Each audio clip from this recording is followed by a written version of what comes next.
ராமேஸ்வரம் அக்னி தீர்த்த கடலில் புனித நீராடி கடற்கரையில் தம்மோடு வாழ்ந்து மறைந்த முன்னோர்களின் ஆத்ம சாந்திக்காக துர்பிரயோக பூஜை செய்து வழிபாடு.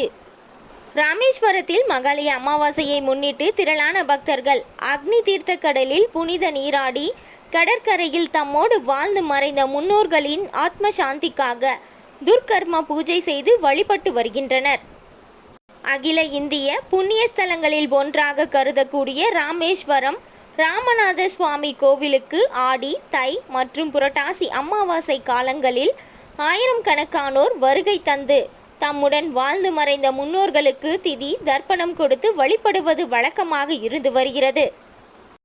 ஆடி அமாவாசை மற்றும் தை அமாவாசையை விட புரட்டாசி மாதம் வரக்கூடிய மகாலயபட்ச அமாவாசையில் நம் முன்னோர்கள் மட்டுமல்லாது மறைந்த நமது நண்பர்கள், குருமார்கள் மற்றும் வளர்ப்பு பிராணிகள் ஆகியோருக்கும் திதி கொடுத்து துர்பூஜை செய்து வழிபட உகந்த நாளாக கருதப்படுகிறது.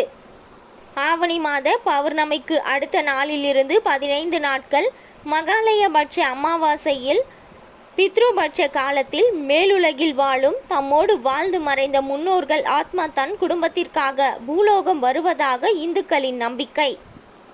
இன்று மகாலய அமாவாசையை முன்னிட்டு அதிகாலை முதலே ஆயிரக்கணக்கான பக்தர்கள் ராமேஸ்வரம் வருகை தந்து அங்குள்ள அக்னி தீர்த்த கடலில் புனித நீராடி தம்மோடு வாழ்ந்து மறைந்த முன்னோர்களின் ஆத்ம சாந்திக்காக சங்கல்பம், திதி தர்ப்பணம் செய்து முன்னோர்களை பசி தீர்க்க பிண்டமிட்டு கோதனம், வஸ்து தானம், அன்னதானம் செய்து துர்கர்ம பூஜை செய்து வழிபட்டு வருகின்றனர்.